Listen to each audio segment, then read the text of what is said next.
I love being social, but there's definitely a social battery. I've really just learned to cater my audience to my authentic being. Your worth is not based off of how well you do social media wise from here on out or forever on. I always tell people, my boss is the audience. The audience is the whole reason why we are all here, why I'm on this couch and talking with you, right?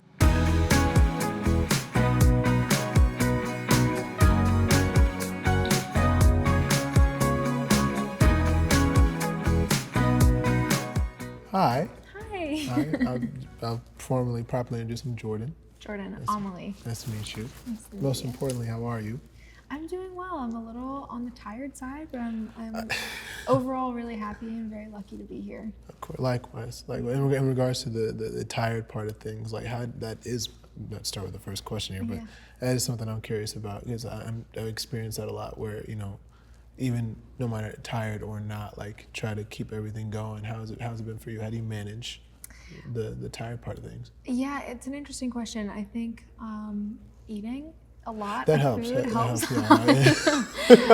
I was having this conversation with my brother earlier, where I was like, yeah, I haven't slept in I haven't had a good night's sleep in maybe 6 or 8 weeks at this point. Yeah. And but I've just been eating a lot more, and I feel that it's making up for sure. a lot of the lack of energy. Of course. That is something it's been a spectrum, really interesting spectrum, because at first it's you deal with a lot of stress or whatever the case you're going through, and sometimes I'll stress eat, and then it's taken the opposite turn where now I'm not eating as much, and I'm like, okay, wait a minute, it's got to be a middle ground, but definitely understandable. Yeah, but otherwise, I'm really happy to be in LA right now because I haven't been home in a couple of months. I grew up here in Los Angeles. Yeah. Oh, okay, cool. And I'm gonna just take the next few weeks to really just relax and spend time with my family and see my childhood friends. And good. It's really important to make sure, again, all this stuff it can happen quickly. I know circumstances are of course different. Again, you are very good in many fields, so in regards to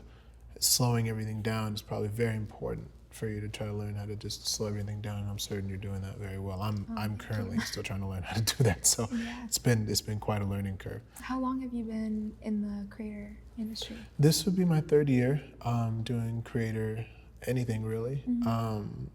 I'd say this last year and a half has probably been the most fast pace of everything, but overall it's been a pretty slow, gradual build, so I'm very grateful for that because it gave me a lot of time to kind of roll. How about yourself in regards to the entertainment space? Yeah, 4 years. Okay. 4 years, I think. Oh, okay, well then, how has that been? Has it been pretty gradual ever since, or was there one specific year where it just went crazy? Yeah, for sure. I would say, ironically enough, my first year was the biggest, really?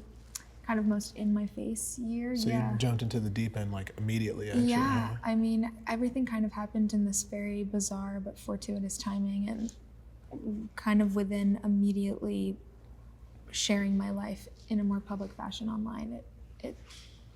How's that for you? Actually, I'm really curious about that because it's one thing when it comes to making videos, content, whatever the case, right? You always want to pride yourself on your work, right, and what you want to show to everybody. And in regards to your personal life, it's always you get really, for me personally, rather, I feel really nervous when it comes to, sharing my family or sharing things about myself that people might not know. I played sports before, my background in that, right? And how has that been for you, introducing fan bases to your personal life? How's that felt for you?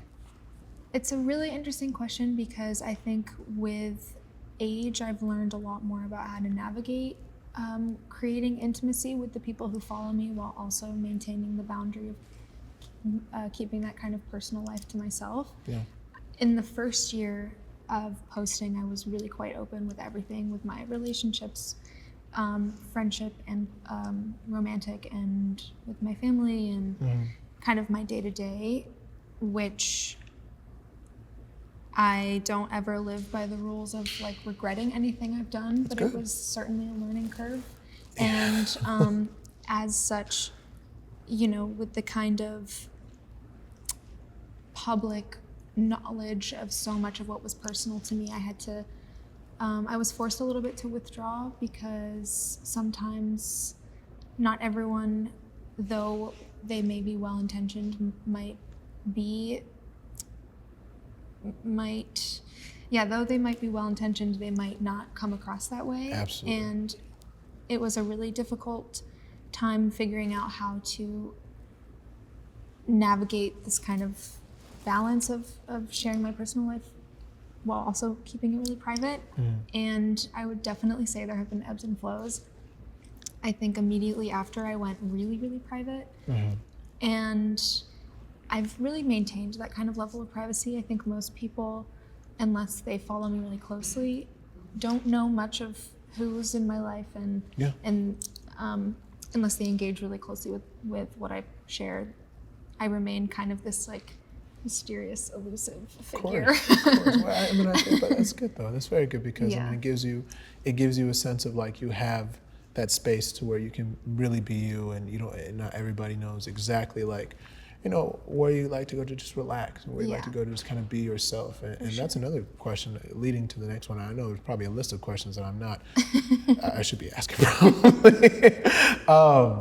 But the one I am more intrigued on when it comes to this is, growing up, was this something you've wanted to do? Was this something that you're like, this is a goal for me? Or was this something that you kind of more fell into? Definitely fell into. Really? I had really no intention of engaging with an online community of any sorts, really. I was really focused on academics. I wanted to follow a very specific trajectory of working in public policy, and like I said, I kind of just started posting, and it kind of just, my first year was my biggest, everything really just exploded. I had no intention of being this kind of public persona, and it's really bizarre the way that life unfolds, because if you would have asked me 6 years ago, I would have laughed in your face. It's so interesting, right? And I apologize if I cut you off. I'm so sorry. Where it was, I always tell people that people who never intended to be in the space always thrive so well in the space. Mainly because, now mind you, not negating anybody who probably has a goal for this and achieves that, of course, but when you're not so wrapped up in trying to be here, and if anything, quite the opposite, you're like, this isn't really what I'm trying to do. For some reason, like it feels like a calling in a way. It feels like, okay, you know what? There is a level of art to this that I kind of like, and and lean into it. And I always tell people, like, those are the people that kind of succeed the best, is because it's something that they're learning. I think there's a level of humbleness that comes with, feeling like this is something you weren't initially trying to accept, and then once you do, you go from there. And I think that's really interesting that you said that. Was it a goal for you? Not at all. No, quite the opposite. I played sports. Growing up, I didn't play any sports at the time. I didn't play sports until I was 16. I wanted to play sports as a kid. I didn't realize when I was younger at the time why I couldn't. We just didn't really have the money to do so.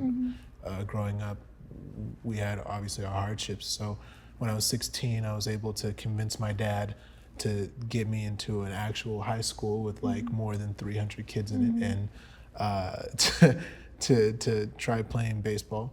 I was awful, like really bad, and I didn't have any of the money or necessity, like for the actual necessities for baseball. So I had no pants or gloves or anything like that.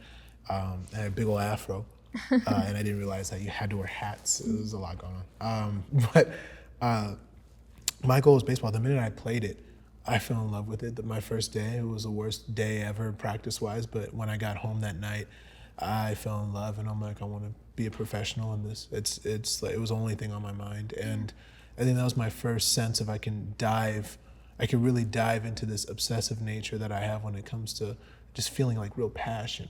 I think it's hard to feel true passion for things at times, and baseball was something I was like, I feel a real passion with this. So I want to pursue it rather. I'm sorry. Yeah. And it was hard. A lot of people were not happy with me playing it. I wasn't good, and people let me know that, coaches and parents and peers alike. And I tried to ignore a lot of that and just keep moving forward. And I had to go through a lot in regards to changing everything about my life to do so. I was 180 pounds when I graduated high school, and I wasn't good still.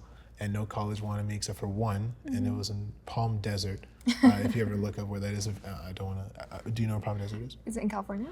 It is. It's like, so think Palm Springs, and then just like literally in probably just in a very ambiguous away part of Palm Springs is Palm Desert. And I played out there, and I realized that with baseball, instead of trying to be good at everything, which I wasn't good at anything, I just had to try to be good at one thing. And I was relatively strong. I was naturally strong. So I changed my whole body structure. I went from 180 pounds to 230 pounds in about 2 months or so, 2.5 months or so. That experience, changing my whole body structure to just be purely just a strong player, I knew it was like, if I could hit the ball as hard as I possibly can, somebody will be interested. So the training regimen was just eating chicken breast, brown rice and broccoli 3 times a day, every day. Damn. 7 days a week. I'd work out 3 times a day. The workouts were different, of course, but every day. I said I pride myself on this. Whoever's watching this, don't pride yourself on this part. I worked out 364 days out of the year. I skipped Thanksgiving. Wow. But no, I mean, you should pride yourself on your commitment to doing something that you wanted to achieve. Of course. You know, that's a really powerful skill, is being able to dedicate yourself wholly and completely to something that you want. So you should pride yourself on it, even if maybe the minute details aren't necessarily something everyone should strive over. It's the act of committing yourself to something that you hold in high regard, which is really nice. Absolutely. It was beautifully said, by the way. Thank you. And so, long story short, I made it to a Division I school. Congratulations. Thank you very much. I walked on. For those who don't know, walking on is like a tryout. So walked on, got a scholarship, was able to finish my schooling. I was planning on getting drafted in 2020. I was excited about it, and I was getting everything prepared. COVID had happened, and our season got cut pretty much in half.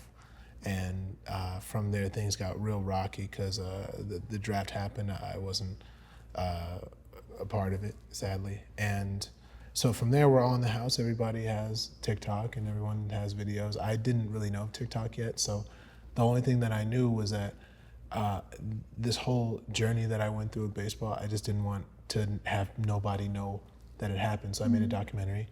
Cool. And I made the documentary. After it was done, I made it with my brother, and I emailed it to 150 people a day, every day. Whoa. Because on Instagram, they have a contact button and it linked to your email. And you know, there's no limit to who you can email. So I emailed 150 people a day, just my documentary. And I guess that was my technical first viral anything. And it kind of got me more comfortable with the social media space. And then from there, short form content happened. And I think the first real video that kind of went viral for me, I was working a job, and I was just explaining what this customer did. It was very silly. A customer my coworker did, where I believe, I wish I could remember the exact dialogue. I'd have to go back at the video. It's been a while ago, but I was explaining the interaction between me, a customer, and my coworker, and it went very viral, and people were very excited and related, and it made me feel good because it made me feel seen, and it made me feel like people cared about more than just what I can provide on a sports team and like my actual personality. But absolutely. How about yourself?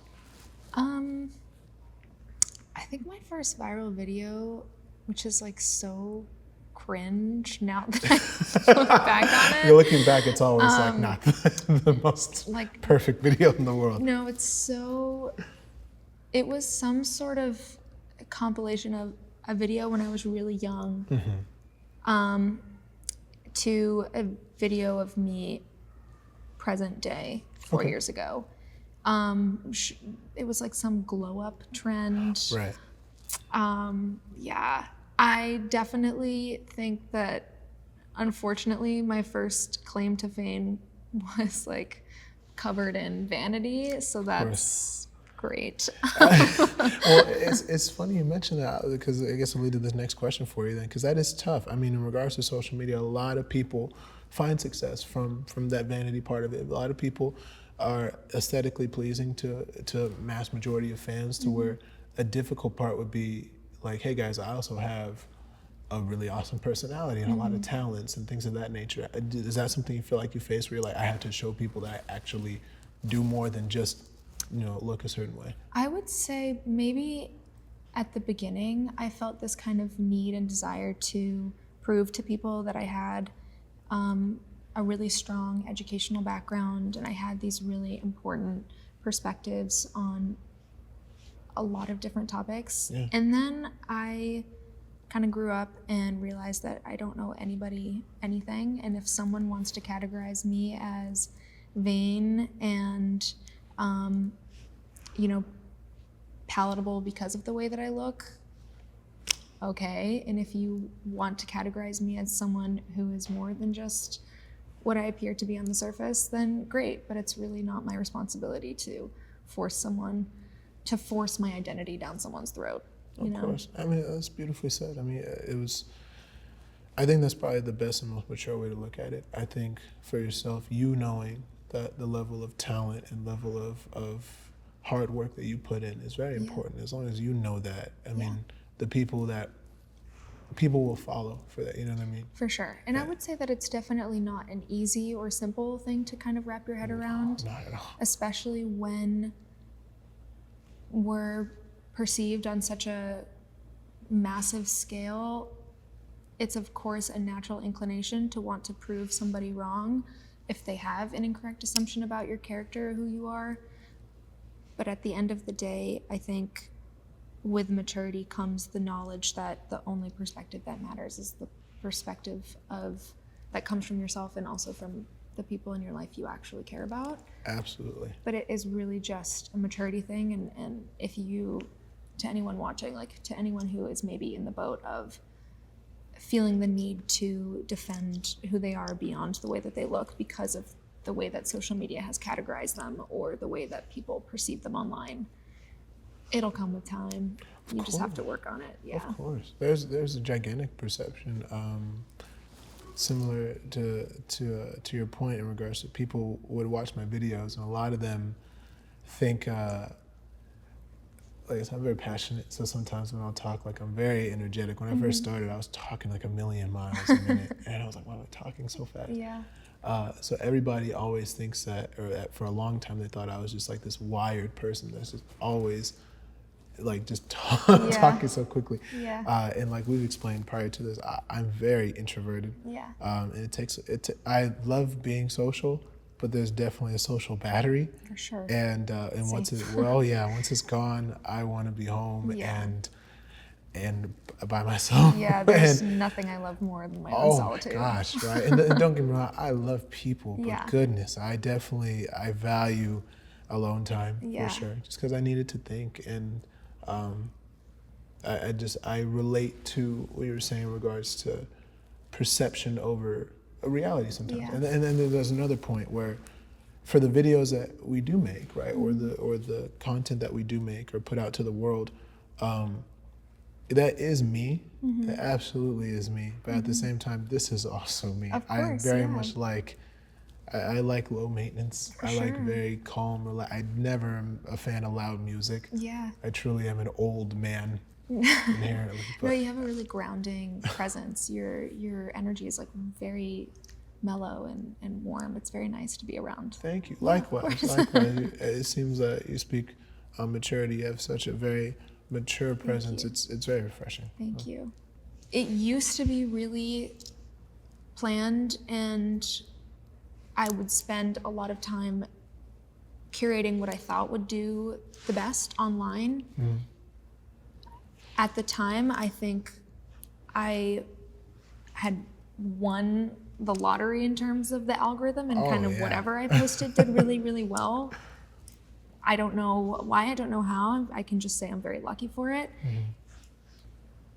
Now I have noticed that the more I'm intentional with what I share, the worse it does. I really just go with my gut. If I want to post an intense video about my feelings, Absolutely. Great, I'll do it. If I want to post a really kind of frivolous outfit video, great, and I'll do that. I've really just learned to cater my audience to my authentic being, which is just posting what feels right in the moment. And like you said, social media is so subjective. I think it also varies in so many different ways. You might go viral for something that is completely irrelevant to 99% of what you post.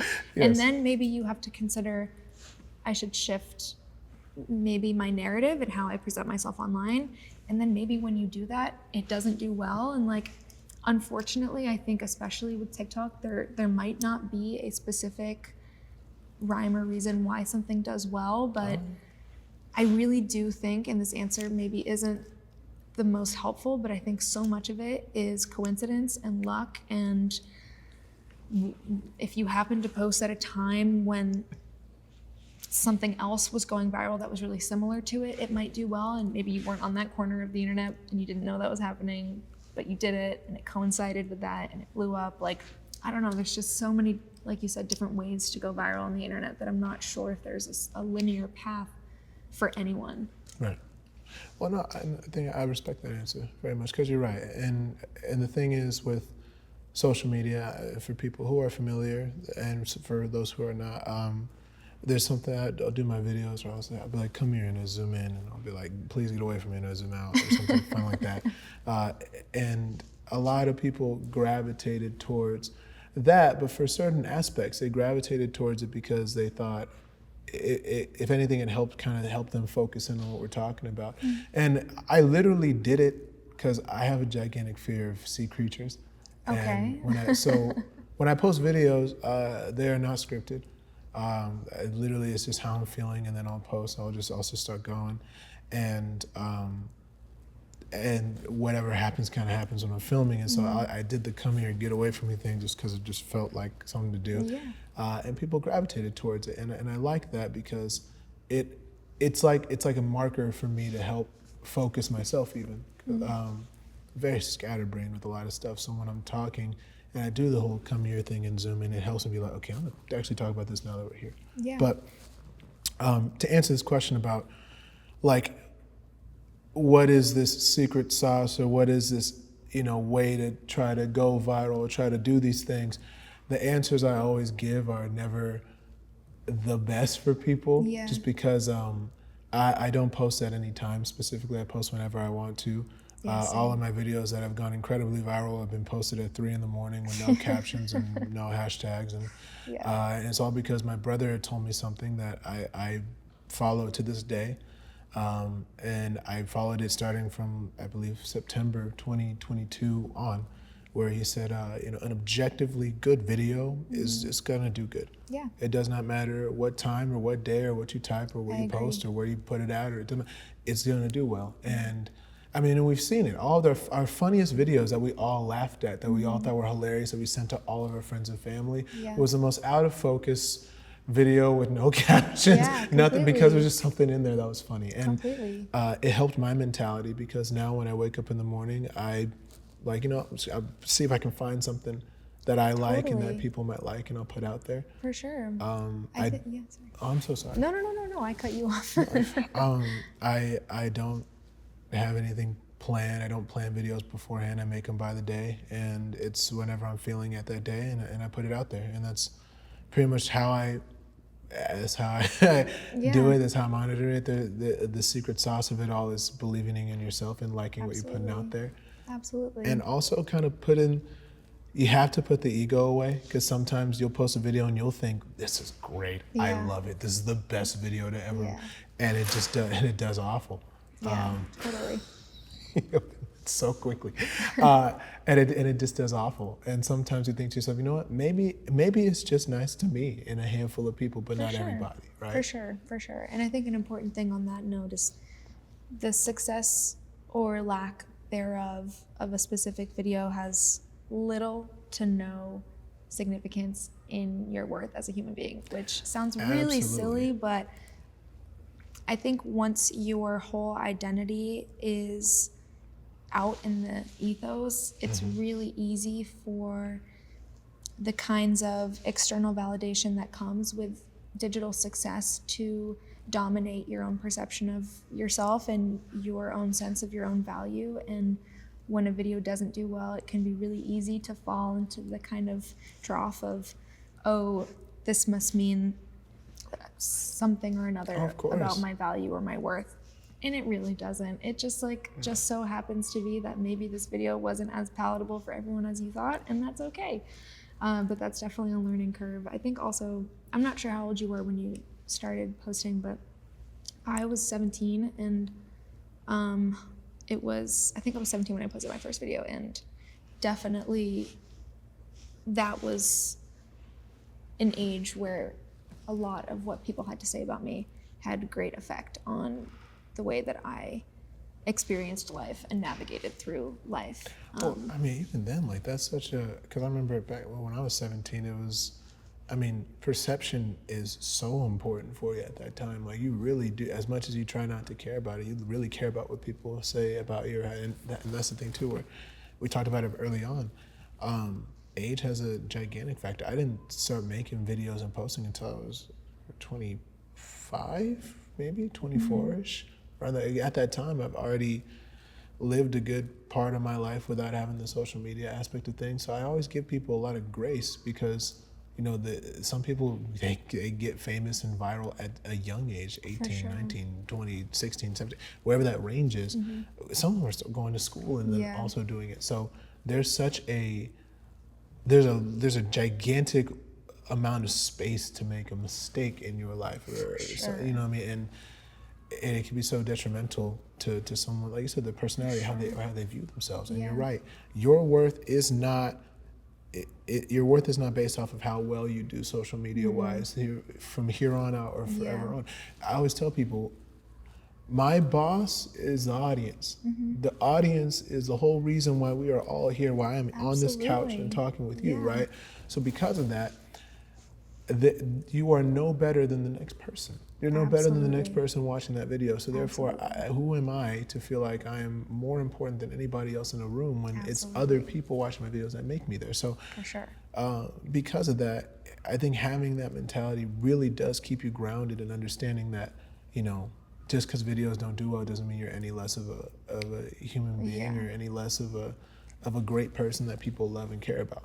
It is a job, or it can be a job rather, where, you know, a lot of people say you're your own boss. I say the audience is your boss, but it's more regards to like, how do you make your money, right? With social media, people are always curious about the money making aspect of it. And like we talk about with how do you be successful in social media, it's all very subjective. For example, for me personally, how I make money is pretty much brand deals. I think working with brands it's a gigantic learning curve for sure, because you understand what is it you like, what is it that you morally that you want to align yourself with people. And when we first started, when it came to brand deals, I was working a 9-to-5 while doing social media. I didn't quit my 9-to-5 job until I had about 8 million followers. And even then I didn't want to leave my job. So when it comes to money, I got on the phone with my manager early on when we first got together, and I told him, and he'll tell you, I said, I've been broke for 20 years. I can be broke for 3 more years. Money has never been something that has ever swayed me. I don't want it to. And as long as we're on that understanding, we have that understanding, I'm willing to work alongside them to grow this. And they understood that fully. And when we got together and got our first brand deal, I didn't understand a lot. I didn't understand a lot of stuff. I thought when you do the brand deal, the money, you get paid immediately. You do not. It's like, it takes a little bit of time. But from the first brand deal, I learned pretty quickly that I don't like people telling me what to say if I don't want to say it a certain way, right? Absolutely. I don't like the idea of following a script word for word, because it's not authentic to me. And I love my audience so much that I wouldn't tell them to try anything I have not tried. I don't want to tell them to do anything I wouldn't do. And they have given me so much. They gave me this, they gave me all this. So who am I to turn back around and give them something that, you know what I mean, that I wouldn't trust 100%. For sure. And when it came to the first brand deal to this last one, the only difference now is I think I'm a little bit more strict on who I say yes to and who I say no to. And the same thing lands to today has done from day one. Money has never been a factor for me. It's about what do I look for in a brand is, do we align on the same morals, on the same thing? Do we align on the audience comes first? And do we align on I want to be able to trust this before I tell somebody else to trust this, because they trust me every day to come out with videos that they like. So I don't want to betray that trust. And I think that if you keep that relationship with your audience, I mean, the sky's the limit. I have 3 questions. Absolutely. First being, what was your 9 to 5? I've had a lot. My last 9 to 5 before I left was I was working construction. I was working at a pizza place as well. Cool. So it was a 2-job type of bit. Very cool. Second question. Yes. What was your first brand deal, if you can recall? Oh yeah, first ever brand deal, if I could recall, I think it was Cash App. I think our first ever brand deal, like officially, I believe was Cash App at the time. But that was the first one. I was still at the pizza job when we were obviously working with them as well. Last question. Yes. What are your deal breakers when it comes to accepting a brand deal? Because you said you're much more, you have a much more clear boundary on what you accept and what you don't accept. Yes. Oh, okay, that's a great question. For me, a deal breaker is this. Before I say yes to anything, I want to know who we're talking to, and I want to know if they're good people. I need to know who I'm dealing with 100%. And because this is not a thing where I don't want people to feel like, all right, for this amount of money, we can buy Jordan. I don't want them to be that. I want them to know, like, I love human connection, and I need to know who I'm dealing with. And if I feel like, okay, these are good people, or these people they seem like pretty all right people, I'm gonna move forward with it. That is something that, I mean, again, I praise my management very much because they're very patient with me. It takes, it takes a lot, but again, once we say yes, I put my all into it. I want to make sure I give them everything that I can. And even if, I'll even say like, hey, I know you guys feel like this will go well, but maybe if we do this, it'll go that much better, right? And I love that back and forth and being able to have a little more creative control as well, just to see like, hey, how can we really turn this idea into something that everybody can either relate to or maybe find something they're like, I never thought of this, maybe I can, we want them to take away from it as much as we can, not just be like, hey, buy this product, but more like, hey, if you get this product, you could also do it for these, it's really unboxing that. Do you find that the brands that you work with are receptive to your creative input?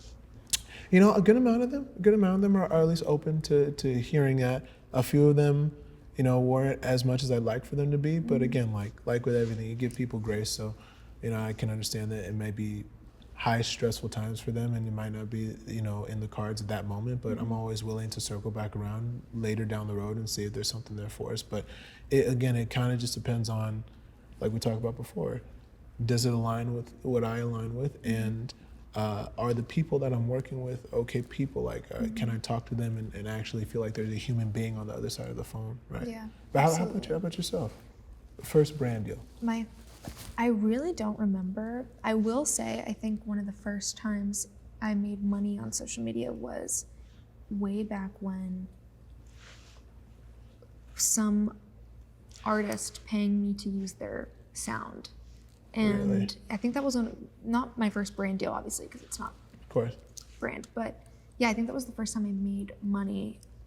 I think it was, maybe they were paying me like $1,000 to use their sound. And Really? at that time I was a senior in high school and I was like, That's go. that's not money you'll say no to. Easy Of course enough. not. Yeah, then I would do it and then I'd post it, and I did that like a good number of times. And then I think as my audience kept growing, I grew out of that, didn't feel the need to do that anymore, as actual companies and brands were coming to me with more structured deals that were of higher pay. And I don't remember what my first one was, but I can only imagine it was some sort of beauty deal. I think maybe makeup, or maybe some sort of I want to say it was like makeup, or maybe like health, but like toothpaste or Crest or something like that. I'm not sure. Since then, though, I've also become very, very select. Well, it seems you were always quite selective. I definitely have been more strategic in terms of who I work with and the deals that I accept. I'm really lucky that I'm now in a place where most of my deals are year-long contractual deals. Oh, good. And thus, I don't work with a lot of brands. I work with a handful of brands that come back again and again, and there's this kind of brand loyalty and also audience acknowledgement and awareness that, like, oh yeah, Amelie works with Dior, like Amelie's a Dior girl. There's a lot of awareness in that regard, which is really nice, and also takes the kind of unease of, oh, when is my next brand deal or paycheck coming? It's a really, I like consider myself extremely lucky to be in a position where those are the kinds of primary forms of income for me, because I do really understand, and of course still sometimes feel the kind of discouragement of, oh, these like one-off brand deals, how to create a sustainable living when these are the kinds of monetary investments that are coming to me, you know? Well, and I have a two-part question for you then. The first one being, how did it feel getting your first paycheck from the work that you put out for social media? Like, how did that feel, having that hit your account? You're like, whoa, I earned this from paying myself. It's a great question. I'm not really sure. I think in really large part because I was so young. I was still living under my mom's roof. Yeah. She was still doing my laundry. She was still, you know, buying me food. Right, like, very much so. I really didn't understand the value of a paycheck much until I had to kind of start paying for things myself. So when I originally got my paycheck, it just kind of went into like a nice little savings account that I didn't, you know, use to pay bills or anything because I was living at home. Right. Now, though, I love a paycheck. Oh. Well, and which leads to the next question then is, you mentioned more of a long-term partnership, right? You mentioned consistency with the people that you're working with. In comparison to consistent partnership and one-off, do you feel like there's more of a pressure when you have a consistent partnership to either reach metrics or to make sure that your videos stay up and relevant so that it still feels like it's a good payoff for them and yourself? Like, do you feel like more pressure in that way, or do you feel like just more like, okay, this relationship's good and I'm giving my best shot kind of thing? I would say it's a really interesting compilation of both moods and feelings. Sometimes there is the weight of, oh, I have to hit a really specific, or at least a general scale of eyes to be able to ensure that the brand that has invested in me is indeed feeling rewarded by investing in me. And at the same time, having experienced that feeling and not being able to do much about it, because again, the virality of social media is so subjective, that I have really taken a step back from putting that kind of pressure on myself, because at the end of the day, the brands that have invested in me invest in me beyond numbers. They invest in me and my career as a whole. I talked about this to you briefly before, but I'm an actress, and I just finished production on a film, and I was on a TV show for a number of years, and part of my career is, of course, a large part of my career is social media, by all means.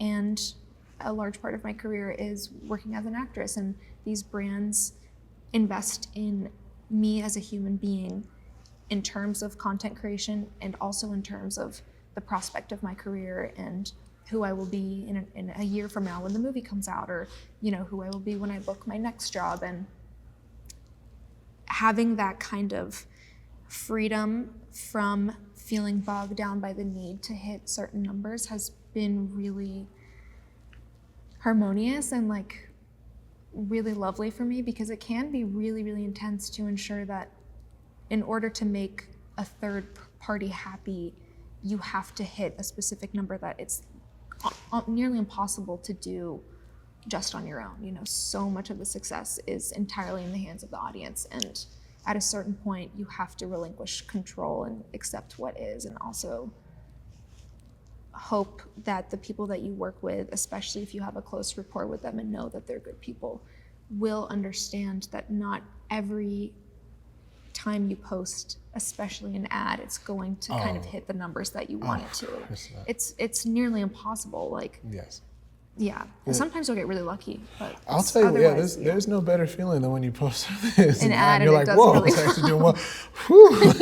I will say this, cameras or not, congratulations on that feeling, because that feeling is something that a lot of people will hopefully one day get. I know we had mentioned managers before, and for myself, I didn't realize. First off, I didn't know what a manager was, really. My dad had a music career prior to, so he always told me about how managers were on the music side of things, and so he always cautioned me. Yeah. He's like, be very cautious, be very cautious. And then I was literally working one day at my job, and I was very bored, so I was looking through my emails. I looked at my spam folder, and I saw an email for Greenlight Group. It was my management company, the management company reached out to me, not my own. And I was like, okay, well, anyway, there's a number here, so I'll give it a call. And I called and had a great conversation, a guy named Michael, and we were really hitting it off. And again, I was very blunt with how I am and how I operate.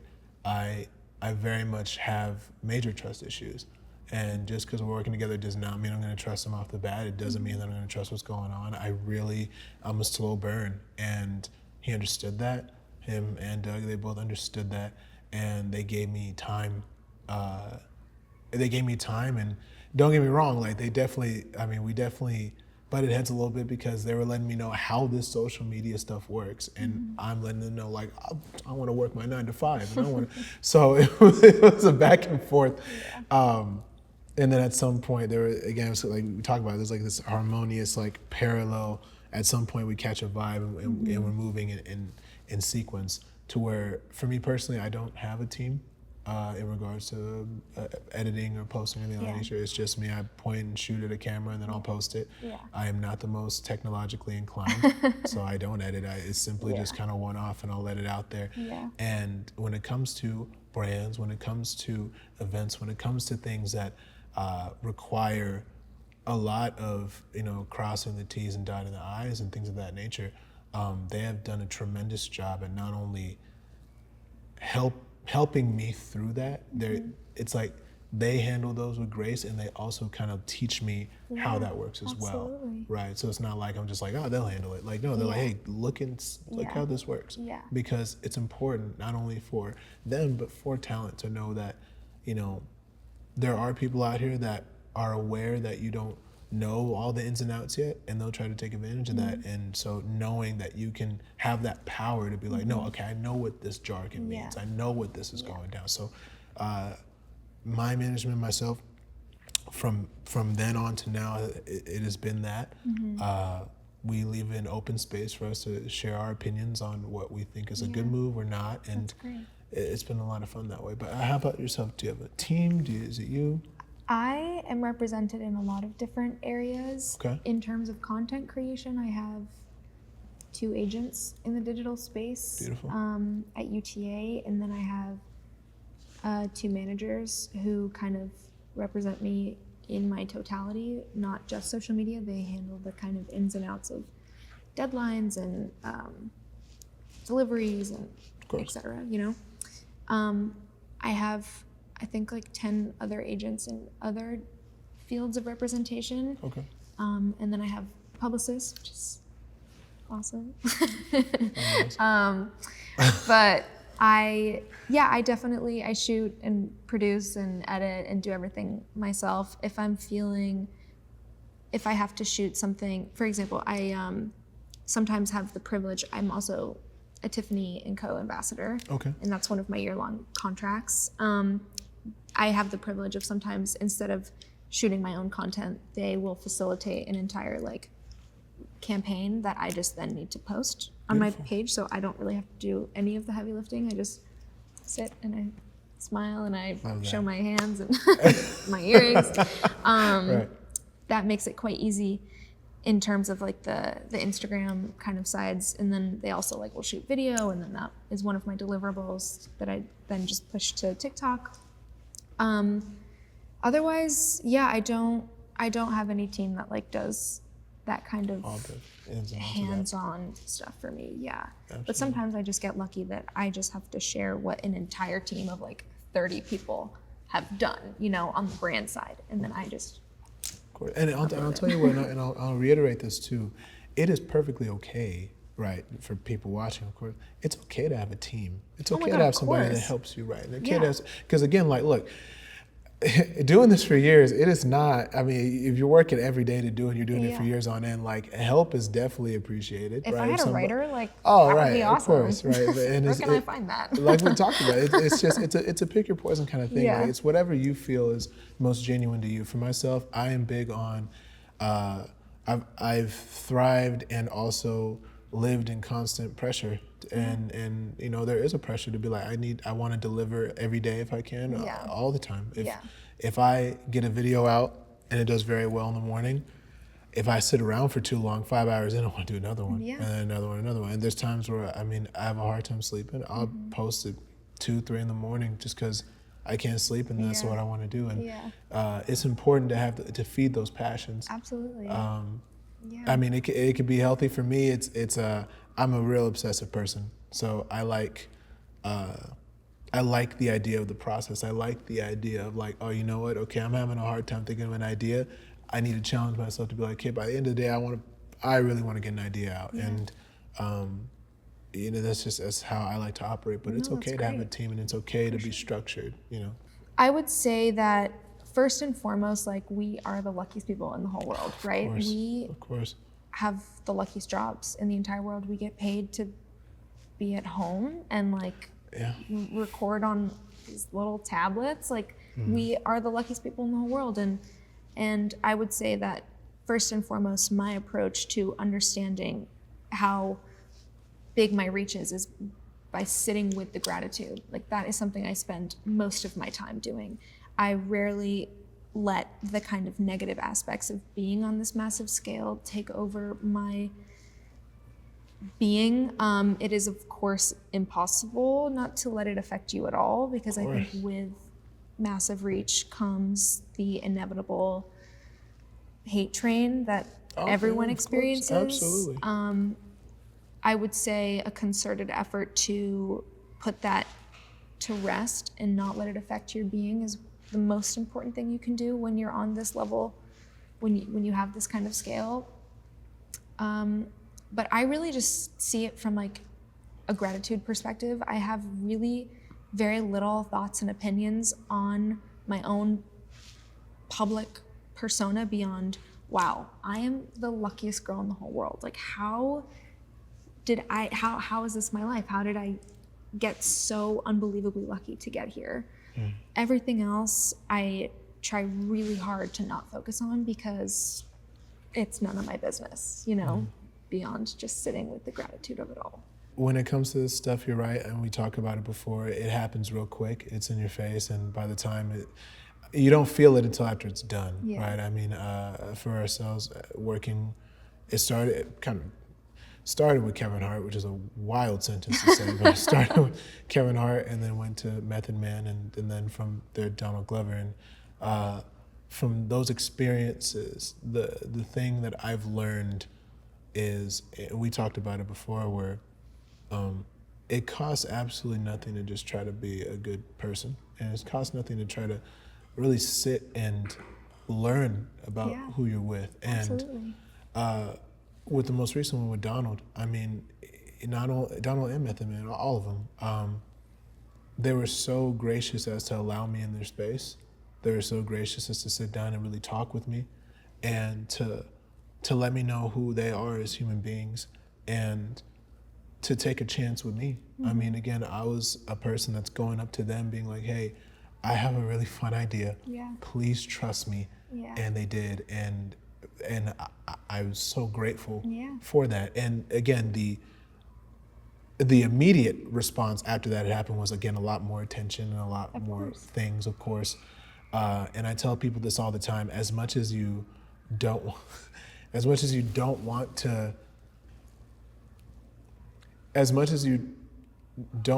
want to really acknowledge the fact that there's a gigantic wave of people that are now coming in to be more interested in your life, and family members you haven't talked to in forever or ever, and friends that you haven't seen in so long. Now they're interested in what you're doing. There is a immediate level of responsibility that you have when it comes to, again, putting things out into the world, right? I want to make sure that people know, young and old alike, that I understand that there's a responsibility with this.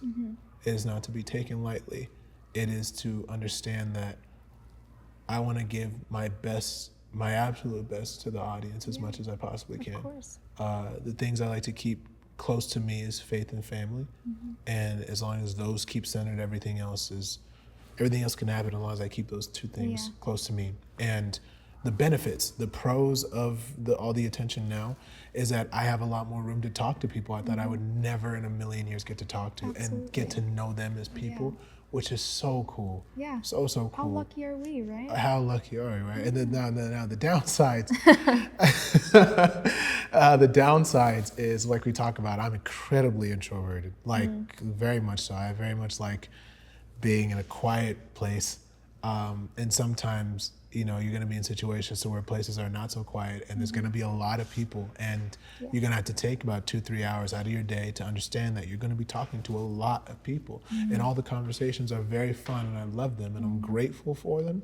But at the same time, you get real tired, and you're like, I just kind of want to be by myself for like 5 minutes.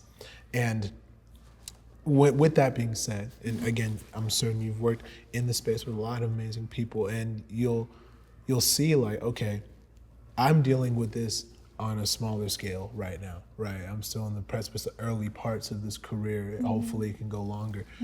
You're dealing with people that have been doing this for years and years and years and years, right? I mean, Kevin has been a superstar for, I was a child when he was a superstar, and he's still doing this. Donald and Meta alike. They've been doing it for so long that for me on this small scale, it's on a grand scale for them, and it's every single day. And so for them to be able to still be kind enough to me to give me that patience is something that I can only strive to be if we're blessed enough to get to that level, right? Of course. And so those are things that I've learned doing this. And I mean, again, a lot of pros and cons, but a lot of the pros outweigh 1,000%. Absolutely. So. I mean, it would be like remiss not to acknowledge the ways in which mental health can fluctuate based off of the way that people are perceiving you on the internet. But at the same time, I think adopting that mindset of gratitude and really rooting and grounding myself in feelings of, wow, I'm so blessed, really always triumph against the kind of negative or pain points of what digital fame can be. Of course. And I'll say this lasting thing, and like you mentioned it about a lot of negative people wanting to just say really bad things online, especially towards you. It's sometimes a lot of people, when they do that, they're coming from a really hurt place. Of course. A lot of the times. And I always try to give them some grace on that. My family, if anything, are more in tune with who's saying what than I am, but I always let them know, like, look, whatever jokes or whatever things they want to say, I mean, I only wish the best for them. Yeah. I wish that they can heal from it. And if we ever meet in person, I'm always going to give them the patience to just have a conversation and then for them to get to know me. And if they really get to know me and they really still don't vibe, then, I mean, I did all I can do. Yeah, of course. But I think you said it perfectly. Yeah. One thing my mom always said to me growing up was, mad comes from sad. Wow. And I think that's really true. That's very, oh my gosh. I never heard of that before. That's wow, okay. It tracks very for everything. Wise words. Yeah. So what is on the horizon for you, or wants or goals? Yeah, wants and goals, interesting question. I mean, I just finished a movie I wrapped like 3 days ago, so awesome. Feeling very excited about that and what that's gonna look like when it comes out. Absolutely. It's gonna be really good. And I'm still a student. I go to Columbia, so beautiful. Looking forward to starting up my fall semester again. Goals, just continuing to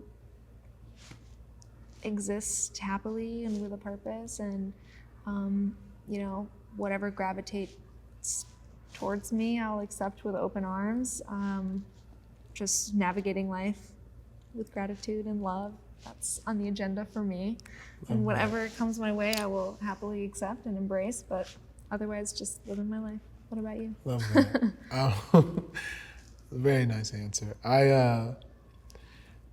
The space that we're in is so rare, and I love the fact that we can work in these spaces. And for me, the goal in my life is to, like we said before, I want to be able to work with people I thought I'd never be able to work with. While I have the momentum that I do, I want to be able to give the audience that has brought me here something that they love. And again, I'm a major movie guy, a major cinema guy. I love TV, I love movie. I love it so much and respect it so much that I almost am so scared to say that I am an actor because I just love the art of the thespian so much, right? Hence, major respect to what you do. And if I can find myself blessed enough to be in projects, I'd love to do that, give it my all. You should and totally. Work with people that I have the utmost respect for, and continue as much as the audience will allow me to. So yeah, totally. Yeah. I love that. It was so nice to meet you. It was so nice to meet you too. And Can I give you a hug? Of course. Very nice to meet you.